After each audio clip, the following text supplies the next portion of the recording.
नमस्कार, प्रदेश के चर्चित डिबेट शो आज की फाइट में आप सभी का स्वागत है। मैं हूं आपके साथ हेमंत कुमार।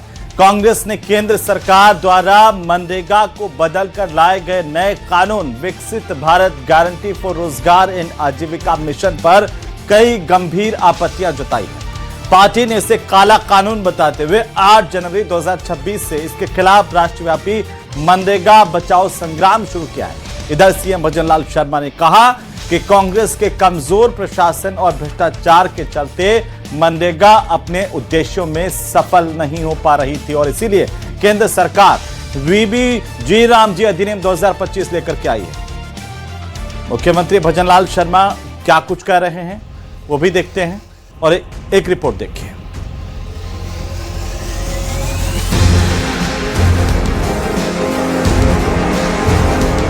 विकसित भारत गारंटी रोजगार और आजीविका मिशन वीबीजी रामजी पर कांग्रेस हमलावर है। कांग्रेस 8 जनवरी को जिला मुख्यालयों पर प्रदर्शन करेगी। इधर मुख्यमंत्री भजनलाल शर्मा ने कहा कि कांग्रेस के कमजोर प्रशासन और भ्रष्टाचार के चलते मनरेगा अपने उद्देश्यों में सफल नहीं हो पा रही, इसीलिए केंद्र सरकार वीबीजी रामजी अधिनियम 2025 लेकर आई। मुख्यमंत्री ने कहा कि कांग्रेस की मंशा ठीक नहीं थी, जिसके कारण मनरेगा के काम भ्रष्टाचार की भेंट चढ़ रहे थे। कांग्रेस हमेशा झूठ और भ्रामक प्रचार में आगे रहती है। काम उन्होंने किए नहीं, किए तो भ्रष्टाचार किए, लेकिन कांग्रेस अपने आचरण के अनुसार ही व्यवहार कर रही है। इसे लेकर तरह तरह के भ्रम फैला रही है। एक भ्रम यह फैलाया जा रहा है कि केंद्र पूरा पैसा नहीं दे रहा है, जबकि वास्तविकता यह है कि यह एक सहकारी संघवाद का मॉडल है। राज्य की 40% भागीदारी से जवाबदेही बढ़ेगी। स्वास्थ्य मिशन जैसी कई सफल योजनाएं इस मॉडल पर चल रही हैं। एक भ्रम यह फैलाया जा रहा है कि काम कम हो जाएगा, जबकि सच्चाई यह है कि काम अब सप्लाई आधारित और प्लान आधारित होगा। पहले इसका कोई प्लान नहीं होता, उसकी आवश्यकता कैसे है। अब पहले से ही काम को एक मॉडल के रूप में काम को किस तरह से लिया जाए, काम किस तरह से हो सकता है, उसमें स्थायी काम भी होंगे, जिससे आने वाले समय में उन कामों का ठीक प्रकार से उपयोग हो पाएगा। पीएम गति शक्ति से जुड़ने के कारण अब गांव में पानी और स्थायी सड़कों जैसी वही काम होंगे जिनकी वास्तविकता में आवश्यकता है। विकसित भारत रोजगार और आजीविका मिशन ग्रामीण यानी कि जीरामजी कानून के खिलाफ कांग्रेस प्रदेश में जागरूकता अभियान चलाने जा रही है। कांग्रेस ने मुख्यमंत्री भजनलाल शर्मा की प्रेस ब्रीफिंग पर तीखा हमला बोला। वीबीजी रामजी योजना को ग्रामीण राजस्थान और गरीब वर्ग के खिलाफ बताया। कांग्रेस ने कहा कि पंचायती राज से पहचान पाने वाले मुख्यमंत्री आज उसी व्यवस्था को कमजोर कर रहे हैं। मनरेगा कानून को, जो राइट टू वर्क का कानून यूपीए सरकार ने दिया था, उसको जो खत्म करने के लिए इन्होंने दूसरा नाम बदल करके पूरा नाम के साथ साथ उसकी सारा कॉन्सेप्ट ही चेंज कर दिया कि काम का अधिकार रहे ही नहीं। वीबीजी रामजी में मनरेगा की कई कमियों को दूर करके इसे नई खूबियों से सुसज्जित बनाया गया है, जिसमें रोजगार गारंटी 100 दिनों से बढ़ाकर 125 दिन तक किया गया है। लेकिन योजना के नाम में बदलाव के बाद कांग्रेस आंदोलन कर रही है। आज की फाइट में प्रदेश की सबसे बड़ी चर्चा इसी मुद्दे पर। तो आज की चर्चा की शुरुआत करें उससे पहले आज के सवालों पर एक नजर डालते हैं और सबसे पहला सवाल इस बात को लेकर के खड़ा हो गया है कि जी रामजी पर घमासान, आखिरकार कांग्रेस क्यों है परेशान, क्योंकि कांग्रेस लगातार विरोध कर रही है और विरोध के पीछे की वजह क्या है। सवाल नंबर 2 कि नाम बहाना मकसद सियासत बुराना, यह आरोप भी कांग्रेस पार्टी पर लग रहा है कि कांग्रेस अपनी राजनीति चमकाने के लिए इसके नाम को बहाना बना रही है। अगर नाम ही बदल दिया गया तो फिर नाम के इतर अगर व्यवस्थाएं बढ़ रही हैं तो दिक्कत क्या है। उस नाम से भी दिक्कत नहीं थी, इस नाम से भी दिक्कत नहीं होनी चाहिए, वजह क्या है।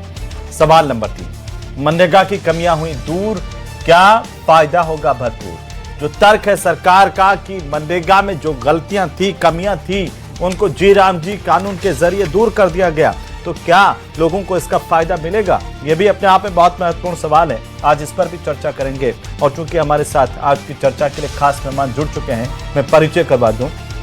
हमारे साथ नरेंद्र कटारा हैं, भारतीय जनता पार्टी के नेता। स्वर्णिम चतुर्वेदी हमारे साथ हैं, कांग्रेस पार्टी के प्रवक्ता और नेता। आशुतोष रावत हमारे साथ हैं, वरिष्ठ पत्रकार के तौर पर। डॉक्टर राकेश गोयल राजनीतिक विश्लेषक के तौर पर हमारे साथ है। सबका स्वागत है, सबका अभिनंदन है। और कटारा साहब, पहले आपसे शुरू करेंगे। कांग्रेस कह रही है कि आपने मनरेगा का नाम बदल दिया और जो रोजगार की गारंटी थी वो छीन ली। अभी मुख्यमंत्री जी ने बताया कि कैसे जो है वो भ्रम फैलाया जा रहा है। सच्चाई क्या है इस कानून को लेकर के? हेमंत जी, आप सहित सभी जो पैनल पे बैठे हैं वो और सारे दर्शक और मेरे कांग्रेस प्रवक्ता सहित सभी को जी राम जी, सभी को जी राम जी। तो हेमंत जी, जैसा कि मुख्यमंत्री ने स्पष्ट किया है कि आदरणीय प्रधानमंत्री जी की मंशा और मन यह है कि ग्रामीण विकास में सुनिश्चित विकास हो, संस्थात्मक विकास हो, सुव्यवस्थित विकास हो और विकासोन्मुखी विकास हो। इसी अपने जो नया कानून लेके आए हैं, विकसित भारत गारंटी फॉर रोजगार एंड आजीविका मिशन ग्रामीण, इसमें यह स्पष्ट है कि मनरेगा से अच्छे प्रावधान मोदी जी ने किए हैं जिससे कि जनता को रोजगार मिले और जो पैसा है वो सुनिश्चित विकास में खर्च हो। आप देखेंगे कि इसमें हमने 100 दिन से बढ़ाकर 125 दिन का हमने रोजगार दिया है। इसके साथ ही हमने किसानों के हित का ध्यान रखा है, क्योंकि मनरेगा के टाइम पे किसान को मजदूर नहीं मिलता था, उधर मजदूर की मजदूरी भी मारी जाती थी, वो विचार करता था, निर्णय नहीं कर पाता था मैं किसान के पास जाऊं काम करने या मनरेगा में जाऊं। यहां स्पष्ट किया है 125 दिन की मजदूरी के साथ साथ 60 दिन की उसको अवकाश मिलेगा, जिससे किसान को भी उसके खेती में मदद मिलेगी। इसके साथ ही आप देखेंगे कि मनरेगा में कहीं यह स्पष्ट नहीं था कि उसकी मजदूरी का कब मिलेगी नहीं मिलेगी। यहां 15 दिन का पीरियड दिया है, 15 दिन में अगर भुगतान नहीं होगा तो उसको मुआवजा मिलेगा। इसके साथ ही आप देखेंगे AI से ट्रैकिंग होगी, जियो टैगिंग होगी। और सबसे अच्छी चीज अगर प्रधानमंत्री जी इसमें की है तो वो किया है कि ये योजना ग्राम पंचायत बनाएगी। ग्राम पंचायत को किस योजना में कहां आवश्यकता है, कहां उसको विकास कराना है, क्या रोड बनवाना है, क्या तालाब बनवाना है, किस जगह अपने को इस जी राम जी का उपयोग करना है, वो विकेंद्रीकरण के तौर पर पंचायत उपयोग करेगी। तो मैं आपसे कहना चाहता हूं कि आदरणीय प्रधानमंत्री जी की ये योजना ग्रामीण विकास के लिए मील का पत्थर साबित होगी और विकसित भारत में बहुत ही महत्वपूर्ण भूमिका निभाएगी। कांग्रेस को इसके नाम से चिढ़ है, काम से चिढ़नी है। इस योजना में क्या प्रावधान है उन पे वो विचार ही नहीं कर रही। केवल राम जी का नाम आते ही कांग्रेस भड़क जाती है, जबकि खुद कांग्रेस ने 600 योजनाओं के नाम बदले थे एक परिवार को खुश करने के लिए। आप देखेंगे कि उन्होंने लगातार राष्ट्रीय रोजगार कानून को, राष्ट्रीय रोजगार गारंटी को इंदिरा गांधी नाम से कर दिया, नरेगा को मनरेगा के नाम से कर दिया, राष्ट्रीय आवास योजना को इंदिरा गांधी आवास योजना कर दिया। इस प्रकार से इन्होंने 600 नाम बदलने के काम किए, जबकि हमारे प्रधानमंत्री जी क्या करते हैं, कर्तव्य पत्र नाम रखते हैं, सेवा तीर्थ नाम रखते हैं, आप देखिए लोक भवन नाम रखते हैं। हम जनता से जोड़ते हैं और सनातन से जोड़ते हैं, सेवा से जोड़ते हैं, जबकि कांग्रेस हर नाम को एक परिवार से जोड़ती है, क्योंकि वो आकाओं को खुश करना चाहती है। मैं आपके माध्यम से विश्वास दिलाना चाहता हूं, जैसा माननीय मुख्यमंत्री भजनलाल शर्मा जी ने कहा है, प्रधानमंत्री जी की मंशा है कि जी राम जी रोजगार गारंटी कानून 2025 गांव की दशा बदलेगा, दिशा बदलेगा, सुनिश्चित विकास को यह प्रमाणित करेगा और आने वाले समय में विकसित राजस्थान और विकसित भारत में मील का पत्थर साबित होगा। जी स्वर्णिम जी, सिर्फ राजनीति चमकाने के लिए विरोध कर रहे हैं। बीजेपी कह रही है कि इतनी अच्छी योजना है, दिक्कत क्या है? इसके नाम में दिक्कत है या फिर और काम बढ़ा दिया है? 100 दिन का रोजगार 125 दिन का कर दिया, उससे दिक्कत है? मुझे लगता है हेमंत जी, आपने भी स्टडी की होगी जो अभी नई योजना है और मनरेगा में क्या फर्क है। तो इसमें 2-3 पॉइंट मैं बता देता हूं, हो सकता है मुझे आप इतना समय तो देंगे जितना इनको दिया उसका आधा भी दे देंगे, तो मैं आपको सारी चीजें बता देता हूं। मनरेगा जो योजना थी, मनरेगा योजना को तो 197 नंबर के बिल से जो पेश किया नई योजना के तहत, उस मनरेगा योजना को खत्म किया गया है। ये गलत फहमी है और गलत बात प्रचारित भारतीय जनता पार्टी के लोग करते हैं कि नाम बदला है और योजना में बदलाव के ना। मनरेगा को खत्म किया, निरस्त किया, रिपील करने के बाद 197 का जो एक्ट है उसके द्वारा आपने ये नया लाया और उससे दो चीजें हुई। उस योजना के साथ ही जो काम का जो अधिकार था लोगों का, काम मांगते ही काम देना आवश्यक था, यह गारंटी केंद्र सरकार की थी, वो गारंटी समाप्त हो गई। जो काम का अधिकार था वो समाप्त हो गया। जो सर उठा करके स्वाभिमान से जीने का अधिकार एक ग्रामीण व्यक्ति को उसके पलायन रोकते हुए उसी के शहर में, उसी के क्षेत्र में जीने का अधिकार दिया था, वो भी समाप्त हो गया। अभी मुख्यमंत्री जी की आपके बाइट चलिए, उन्होंने बताया सप्लाई ड्रिवन है ये इनकी योजना। सप्लाई ड्रिवन का मतलब ये होता है कि जो केंद्र सरकार तय करेगी, चिन्हित करेगी स्थान और जहां पे तय करेगी जिस स्टेट में देना है पैसा और वो कहां काम देना है, कहां पे उस योजना को चलाएंगे, केवल वहीं पे काम मिलेगा अगर देंगे तो। हमारी जो मनरेगा योजना थी वो डिमांड ड्रिवन थी। डिमांड ड्रिवन का मतलब यह था कि उसमें आदमी अगर काम मांगता है उसको 15 दिन में काम देना आवश्यक था और हर व्यक्ति के लिए, उसके लिए कोई स्थान चिन्हित नहीं था। कोई भी व्यक्ति अगर वो अपने आप को बेरोजगार पाता है, रोजगार नहीं है, वो जाकर के अप्लाई कर सकता था, या तो उसको काम मिलेगा या उसको मानदेय मिलता 15 दिन के अंदर। यह चीज तय थी।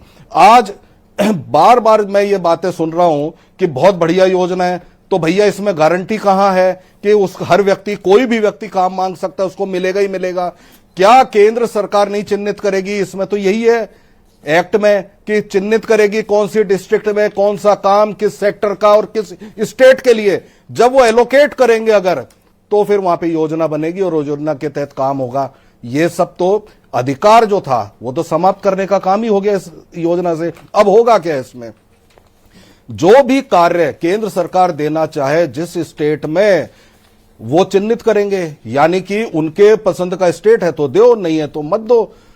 सीधी सी बात है। एक गरीब व्यक्ति को, मजदूर को, जो अपना परिवार का पेट पालता था, 12 करोड़ परिवार जुड़े हुए थे इस योजना से, जिन्होंने ग्रामीण अर्थव्यवस्था को सुदृढ़ करने का इस योजना के तहत काम किया था। वो योजना समाप्त हुई और अब उन लोगों को मोहताज होना पड़ेगा मिलों में जाकर के, या अन्य जो जमींदार लोग हैं, बड़े जोत वाले हैं, उनके यहां जाकर के औने पौने दामों में, क्योंकि मनरेगा के तहत जो मजदूरी मिलती थी वो मजदूरी होती थी सीपीआई से जुड़ी हुई, यानी कि कंज्यूमर प्राइस इंडेक्स। जब वो बढ़ेगा तो उसके अनुपात में वो मजदूरी भी बढ़नी आवश्यक थी। और अब वो मजदूरी भी तय नहीं है, मिनिमम मजदूरी क्या होगी, इसमें भी कैटेगरी के साथ ये भी तय नहीं है कि एक मजदूरी कितनी दी जाएगी। मुझे लगता है कि वो जितना बोले थे आप उतना बोल लिए। ये सारी खामियां हैं, है ना, जितना वो बोले थे। अब आपको उसमें कोई आपत्ति नहीं होनी चाहिए। पहले मुझे ये बताइए कि क्या 100 दिन का रोजगार मिलता था पुरानी मनरेगा के अंदर? 2024-25 के आंकड़े क्या कह रहे हैं? मिला है? 2024, देखिए 2024-25 के तो आंकड़े ये कह रहे हैं कि केंद्र सरकार ने पैसा वो नहीं दिया। पिछले 3 साल में तो रोजगार 100 दिन का तो छोड़ो, 52 दिन का एवरेज आ रहा है 3 साल का। और पिछले साल जो दिया, सुनिए, अब जो नई योजना लेकर के आए वो सुधार के लिए, नए समय के हिसाब से, इसीलिए कि उसमें 100 दिन से 125 दिन कर दिया, 125 दिन कर दिया। भ्रष्टाचार के कितने मामले सामने आए बताइए? आप डेटा लेकर के आए होंगे तो आपको पता होगा। ठीक है, बिल्कुल मस्ट्रोल से लगा करके मेट और कहां भ्रष्टाचार के कितने मामले। कई बार तो ये हालात हो गया थे, गांव में जाते थे, सिर्फ काम के लिए काम दिया जा रहा था, काम भी आइडेंटिफाई नहीं था। बाद में धीरे धीरे आइडेंटिफाई हुआ कि जल संरक्षण पे काम करवाएंगे, मेड़बंदी करवाएंगे। पहले क्या होता था, गांव में एक बार गए कि ये खड्डे और इतना खड्डा कौन खोद गया कि मनरेगा काम चल रहे हो, सिर्फ खाडे खोदने का काम, खड्डे बनाने का। तो उसको आइडेंटिफाई, धीरे धीरे सुधार हुआ ना। पहले क्या था, मैं ये कह रहा हूं, पहले क्या था शुरुआत में, फिर धीरे धीरे हमने सुधार किया। तो सुधार एक सतत प्रक्रिया है। तो फिर हेमंत जी आप बताओ ना कि कमी क्या की बात कर लेते हैं अपन जी। हाँ बिल्कुल, मैंने कमी तो बताई आपको। एक छोटा सा मैं जवाब दे देता हूँ। एक बार स्वर्णिम जी के 10 सेकंड स्वर्णिम जी बोल, फिर मैं आप ही के पास आ रहा हूँ। कटारा साहब एक बार 10 सेकंड स्वर्णिम जी बोल। पहली चीज, इसमें काम का अधिकार समाप्त हुआ, काम मांगते ही नहीं मिलेगा। आप कह रहे हैं 125 दिन, लेकिन अगर केंद्र देगा तो यह होगा उस डिस्ट्रिक्ट में, उस राज्य में। दूसरी चीज, आप भ्रष्टाचार की बात कर रहे हैं। भ्रष्टाचार अगर पुलिस डिपार्टमेंट में इतना पकड़ा जाता है, वो तो बंद नहीं हुआ। भ्रष्टाचार सुधार कर रहे हैं ना, वो बंद नहीं हुआ। पुलिस डिपार्टमेंट में भी भ्रष्टाचार में सुधार करने के लिए न्याय संहिता लागू की गई ना। लागू किए गए ना सुधार। मैं कह रहा हूं सुधार सतत प्रक्रिया है। अभी 125 दिन का रोजगार सामान्य इलाकों में, वन वाले जो इलाके हैं वहां पर 150 दिन का रोजगार। अगर ग्राम पंचायत तय करे कि हमें कौन से काम करवाने हैं, अगर राज्य और केंद्र की भूमिका तय हो जाए तो क्या दिक्कत है सर? अगर सर तय दिक्कत नहीं है, गारंटी नहीं है इसमें। अगर पैसा स्वर्णिम जी का लगेगा तो स्वर्णिम जी को भी टेंशन होगी कि हाँ भाई मेरा पैसा ठीक जगह पर लगा या नहीं लगा।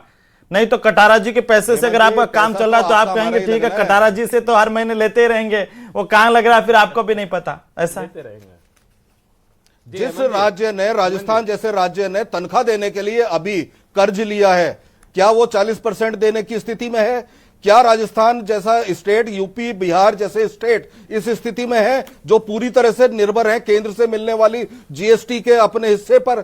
ठीक है कटारा साहब, ये अलग चीज है। क्या केंद्र सरकार ने अपनी जिम्मेदारी नहीं छोड़ी? हाँ कटारा साहब आराम से सुनिए। हेमंत जी, जैसे कि मुख्यमंत्री जी ने कहा, कांग्रेस केवल भ्रम फैलाने का काम करती है और झूठ बोलने में कतई भी इनको संकोच नहीं होता है। मैं आपको पढ़ के सुना रहा हूं जो एक्ट है उसमें, इसमें साफ लिखा हुआ है कि गांव के स्तर पर योजनाएं पहले तैयार किए जाएंगे, फिर ब्लॉक, जिला और राज्य और राष्ट्रीय स्तर पर डिजिटल माध्यम से प्रधानमंत्री नीति गति में समझेगी। मतलब डिमांड कौन करेगा? गांव करेगा, पंचायत करेगी, मेरा ग्रामीण करेगा, मेरा गांव का किसान करेगा, मजदूर करेगा। और ये क्या कह रहे थे, ऊपर से योजना बन के आएगी। इसलिए कांग्रेस का काम भ्रम फैलाना है। इसके साथ ही 100 दिन की जगह 125 दिन की गारंटी चिल्ला चिल्ला के पूरे अधिनियम कह रहे, दस्तावेज कह रहे 125 दिन की गारंटी है। और जैसा कि हेमंत जी ने बताया कि आदिवासी क्षेत्रों में 150 दिन की गारंटी है। इसके साथ ही हमने किसी कानून को सुधारात्मक रूप में लेके गए, हमने एआई का सिस्टम लगाया, बायोमेट्रिक लगाया। इनके खुद रमेश मीणा जी जो कांग्रेस के उस समय पंचायती राज मंत्री थे, उन्होंने कहा था 300 करोड़ का घोटाला है और जॉब कार्ड है फर्जी, खुद कांग्रेस ने। और इनके मुख्यमंत्री अशोक गहलोत पकड़े थे ना हमने, तो प्रशासन ही पकड़ता है। कांग्रेस के अशोक गहलोत जो तत्कालीन मुख्यमंत्री थे, वो तो सरपंचों पे तंज कसते थे, बोलोरो सरपंच कहते थे। इस तरह से भ्रष्टाचार था। आप देखेंगे कि 11 लाख शिकायतें भ्रष्टाचार की, अकेले पश्चिम बंगाल में 10 लाख फर्जी जॉब कार्ड पकड़े गए हैं। इस प्रकार की अनदेखी भारतीय जनता पार्टी की सरकार नहीं कर सकती, मोदी जी नहीं कर सकते। वो चाहते हैं कि जनता का एक एक रुपया जनता के उपयोग हो, इसीलिए जी राम जी योजना लेके आए। मैं कहना चाहता हूं कांग्रेस के मित्र को कि झूठ ना फैलाएं, भ्रम ना फैलाएं। जनता ने इन पे विश्वास करना बंद कर दिया है। जैसा कि मुख्यमंत्री जी ने कहा और प्रधानमंत्री जी चाहते हैं कि ये योजना वास्तविकता में एक एक रुपए का सदुपयोग होगा और गांव से चालू हो गई, गांव की योजना होगी, पंचायत समिति गांव की योजना बनाएगी और उसी योजना पे योजना तो तब बनेगी ना जब केंद्र कहेगा। आप समझो, केंद्र कहेगा। सप्लाई ड्रिवन में पढ़ तो आप हो रहे हो, जो आपके प्रदेश अध्यक्ष जी ने कल दिल्ली से आया हुआ पर्ची पढ़ी है। लेकिन आप इसमें बताओ, वो एक्ट में कानून बताओ, गारंटी है, हर व्यक्ति मांग सकता है, ये बताओ कहां है कानून? कानून था कि मांगते ही मिलेगा, इसमें कानून में है क्या? मांगते ही अधिकार मिलेगा, हर क्षेत्र में मिलेगा। बताओ कहां है, बताओ। अरे पाई तो तब लगाओगे जब दोगे। यहाँ पे मजदूरों को, उद्योगपतियों मित्रों को शोषण करने के लिए छोड़ा है। यही मंशा बीजेपी सरकार की है और कुछ नहीं। एक गारंटी दी है केवल इसमें, केवल एक गारंटी की 60 दिन तो काम नहीं ही मिलेगा, इसके अलावा कोई गारंटी नहीं है इसमें। भारतीय जनता पार्टी नहीं करती। मोदी जी चाहते हैं कि हर अंतिम छोर पे बैठा व्यक्ति भारत की विकास यात्रा में शामिल हो। साहब, इसी के इसमें कांग्रेस क्या वाकई भ्रम फैला रही है? देखिए अमन जी, बिल्कुल भ्रम की स्थिति पैदा कर रही है। जिस योजना का नाम ही जी से शुरू हो रहा है, यानी गारंटी शुरू हो रहा है, उसके लिए कह रहे हैं इसमें गारंटी नहीं है। जबकि स्पष्ट है कि 15 दिन में रजिस्ट्रेशन के बाद अगर कार्य नहीं मिलता तो उसको बेरोजगारी भत्ता दिया जाएगा। ये प्रावधान इसमें पहले से किया जा चुका है। 100 दिन की बजाय 125 दिन जब काम मिलेगा तो जाहिर सी बात है ग्रामीण क्षेत्रों में जो निम्न वर्ग है उनको रोजगार ज्यादा मिलेगा, ज्यादा पैसा उनको मिलेगा। 17,000 करोड़ से ज्यादा का इसमें एक्स्ट्रा प्रोविजन है जो पहले जो डिस्ट्रीब्यूशन होता था, और उसमें जो भ्रष्टाचार था, जो लीकेज थी, वो 100% इसमें खत्म हो जाएगी।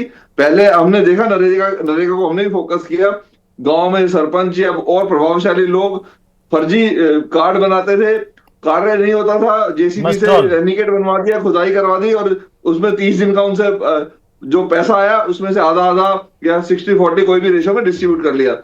जो करप्शन जो ग्रामीण क्षेत्रों में नहीं था, एक आम आदमी किसान जो जिस भ्रष्टाचार से दूर था, उनको भ्रष्टाचार की ऐसी लत लगा दी मनरेगा के अंदर कि वो लोग भी इस तरीके का फर्जीवाड़े में शामिल हो गए और फर्जी पैसा उठाने लगे।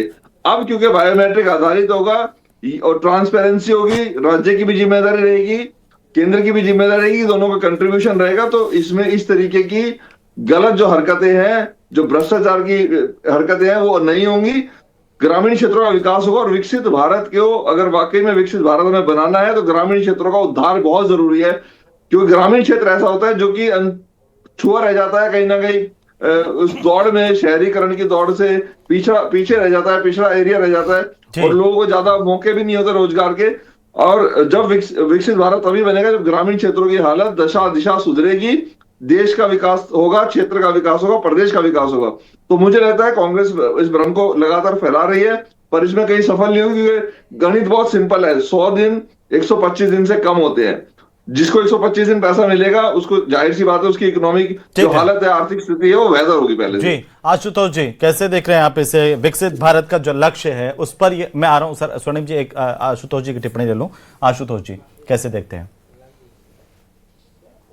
देखिए हेमंत जी, ये बात मुझे लगता है कि राजनीतिक तौर पर अगर देखी जाए तो शायद नाम को लेकर के कांग्रेस की मुझे आपत्ति ज्यादा नजर आती है कि इसका नाम बीबी जी राम जी क्यों किया गया। शायद उनको अपना वोट बैंक का फायदा दिखता है, लेकिन कांग्रेस के कुछ सवाल हैं जिनको जो अपने आप में जायज हैं, उनके जवाब कम से कम जनता तक पहुंचाना सरकार का काम है। वो अगर इस तरह की भ्रम की परिस्थितियां, जैसे भी राकेश गोयल जी बात कर रहे थे, अगर कांग्रेस उस तरह के भ्रम पैदा कर रही है तो अगर वह भ्रम लोगों के बीच में बैठ रहे हैं तो मुझे लगता है कि यह भी एक सरकार का फेलियर है कि वह उन भ्रमों को, जनता के उन भ्रमों को दूर नहीं कर पा रही है। क्योंकि देखिए मनरेगा जो कानून था, जो वर्क ऑफ राइट, जो राइट ऑफ वर्क देता था, उसे एक अगला चरण बीबी राम जी है। तो क्यों हम इसको कंपेयर कर रहे हैं? क्यों भारतीय जनता पार्टी भी यह कह रही है कि हमने महात्मा गांधी की जगह जी राम जी को लेकर के आए हैं? मुझे लगता है कि राम की राजनीति को दोनों राजनीतिक दलों को पीछे छोड़ना चाहिए और भारतीय जनता पार्टी को भी बताना चाहिए कि यह रोजगार गारंटी से आगे की योजना है। और उस समय अगर कांग्रेस की जो सवाल है कि कम से कम रोजगार को लेकर के सरकार का लक्ष्य क्या है, किस तरह वो स्किल डेवलपमेंट का काम इन रूरल एरियाज में करेगी, अगर उस तरह के सवाल कांग्रेस की तरफ से उठाए जाते हैं तो मुझे लगता है कि ज्यादा जनता के बीच में जो दोनों नामों को लेकर के भ्रम की स्थिति है वो दूर होती। लेकिन दोनों राजनीतिक दल मुझे लग रहा है कि भ्रम की राजनीति ज्यादा करने की कोशिश कर रहे हैं। हालांकि सरकार का लक्ष्य मुझे लगता है कि बीबी राम जी के द्वारा एक पारदर्शी व्यवस्था खड़ी करना है, जिसके माध्यम से ग्रामीण विकास हो और विकसित भारत का जो लक्ष्य कम से कम 2047 का प्रधानमंत्री नरेंद्र मोदी देख रहे हैं, उसको शायद पूरा करना चाहती है भारतीय जनता पार्टी। इस लक्ष्य क्यों आपको आपत्ति सिर्फ नाम से ज्यादा है? और ये जैसे अभी गोयल साहब ने कहा कि ये भ्रम क्यों फैला रहे हैं, अपनी राजनीति चमकाने के लिए फैला रहे हैं? देखिए हेमंत जी, मैं तो बार बार बता चुका, नाम से क्या आपत्ति हो सकती है? हमें तो पहले से ही पता है भारतीय जनता पार्टी के लोग महात्मा गांधी को या इनको तो मानते नहीं है। विदेश में जाके अलग बात है, नमन करते हैं। तो गांधी जी भी राम जी का नाम लेते थे और राम जी का नाम आ गया तो इसमें दिक्कत। अरे भाई, हम कहाँ है राम जी का नाम? है कहीं? हाँ, एक आदमी ने पता नहीं किसने ड्राफ्ट किया, गारंटी फॉर रोजगार, मतलब हिंदी और इंग्लिश मिला करके कर दिया होगा। उससे कोई फर्क नहीं पड़ता। जाकी रही भावना जैसी पूछना चाह रहा था, सुनिए। अरे सर, और प्रभु की मूर्त वैसी ही दिखती है। एक चीज पूछ, तो आपको इसमें नामों का अलग अलग उधर फेर नजर आता होगा, लेकिन जो भगवान राम का भक्त होगा उसको तो राम जी कोई फर्क ही नहीं पड़ता। जी स्वर्णिम जी, भाई साहब, राम जी दिखेंगे अब तो, क्योंकि राम जी के ही भरोसे हो गए ना। जो प्रदेश का गरीब जो आदमी आज तक स्वाभिमान से जी रहा था, अब उसको राम जी के भरोसे ही हो गया, क्योंकि पहले केंद्र सरकार आपका जवाब देना चाह रहे हैं रोजगार का। सुनिए, मैं जवाब तो ले लेना। एक चीज मैं पूछना चाह रहा हूँ, अब एक बार स्वर्णिम जी बोलिए क्या पूछना चाह रहे हैं? मैं बस यही पूछना चाह रहा हूँ जी। ये लोग तो राम का सबूत मांगने वाले हैं, राम जी का नाम आते हैं, सर ये डाइवर्जन छोड़िए। मैं तो एक ही चीज पूछना चाह रहा हूँ सब लोगों से, आप सब बैठे यहाँ पे। 125 दिन का रोजगार मिलता है, मिलेगा उसको 15 दिन में मजदूरी की गारंटी। अब मैं बोल लूं हेमंत जी, उसको कटार साहब एक बार पूछ लेंगे। रोक लगती है। अरे रिपीटिशन मत करो, एक चीज का जवाब। गांव का गरीब पंचायत में बैठ के योजना बनाता है, तो कांग्रेस को दिक्कत नाम से है, काम से नहीं है, वास्तविकता है हेमंत जी ये। और ये स्वर्णिम जी को स्वीकार करना चाहिए। जो अच्छी योजनाएं आती है उनकी वाहवाही करेंगे तो ही जनता स्वीकार करेगी। जनता सब भाषण हो गया भाई, मेरे भाषण ठीक है, से पूछ लीजिए, नेता दे रहे हैं, आप सुन लो। स्वर्णिम जी बोलिए। जवाब दो जी। मैं आप सबसे पूछ रहा हूं, आप सब लोग महाज्ञानी हैं, मेरे से ज्यादा जानते हैं, सब चीजें आपको पता है। राकेश गोयल जी ने भी बहुत बड़ी तंज कसा। मैं इनसे एक चीज पूछना चाहता हूं, क्या केंद्र सरकार ने इसमें यह प्रावधान नहीं रखा है कि हम नोटिफाई करेंगे किस क्षेत्र में काम देना है? तो इसमें गारंटी कहां हुई? क्या आपने कहा कि 15 कोई भी व्यक्ति अगर रजिस्ट्रेशन कराएगा 15 दिन में काम देना जरूरी है? ये इसमें कहीं लिख रहा है? इस योजना में नहीं है, मनरेगा में था। इस योजना में यह केंद्र नोटिफाई करेगी डिस्ट्रिक्ट्स, जिले जहां पे काम वो देंगे इस योजना के तहत, तब ग्राम पंचायत वहां पे योजना बना करके ऊपर भेजेगी। ये कानून है और इस कानून में अधिकार समाप्त होता है। हमें किसी के नाम से नहीं, ड्राफ्ट हमने पढ़ा क्योंकि इन्होंने अधिकार को खत्म किया। मजदूरों को बंधुआ मजदूर बनाने, उनकी मजदूरी ना मिले, उनको शोषण के लिए छोड़ दिया। यही काम हुआ इस योजना में। ठीक है आशुतोष जी, मुझे लगता है कि भारतीय जनता पार्टी, अरे पढ़ो पार्लियामेंट में क्या पेश हुआ, ये पढ़ो। हमारी राम जी योजना में 125 दिन की गारंटी। ठीक है गोयल साहब, आप नाम तो आप भाषा में लिख नहीं पाए। उन्होंने सवाल पूछा है। द्वारा योजना बनाने की गारंटी है। स्वर्णिम जी, मैं सबसे पहले आपको बता दूं, इसमें जो आप ड्राफ्ट की बात कर रहे हैं, ड्राफ्ट हमने भी पढ़ा है। इसमें जो आप भ्रम फैला रहे हैं, भ्रम की स्थिति ही पैदा करने के लिए आज भजनलाल शर्मा जी ने प्रेस कॉन्फ्रेंस की, लाइव आए और उन्होंने इस पे इसको क्लियर किया। और 10 डिबेट हम भी कर चुके हैं। कांग्रेस के सारे प्रवक्ता कहते थे हमें नाम से आपत्ति है, आज आप कह रहे हैं हमें नाम से नहीं, इसके अंदर इस प्रोविजन से आपत्ति है। मतलब आप अपनी बात पे खुद ही स्टैंड नहीं हो पा रहे। यहाँ तो हम बात एक ही कर रहे हैं। अरे खुद मुख्यमंत्री कह रहे हैं सप्लाई ड्रिवन, मतलब सप्लाई वो देंगे, काम तो लेगा। आप बताओ सप्लाई ड्रिवन है या डिमांड ड्रिवन है? प्रोविजन से, काम से किसी को आपत्ति नहीं थी और केंद्र सरकार कानून से आपत्ति है भाई। जी बहुत शुक्रिया आप सभी का चर्चा में शामिल होने के लिए। कुल मिलाकर के वीपी जी राम जी पर सियासत हो रही है और जिस तरह के हालात हैं आगे भी लगता है कि इस पर सियासत अभी रुकने वाली नहीं है। लेकिन मुख्यमंत्री ने ये साफ कर दिया कि इस योजना का मकसद क्या है, कैसे ये लागू होगी और आम जनता तक इसे कैसे और ज्यादा अधिक उचित तरीके से धरातल पर उतारा जाएगा।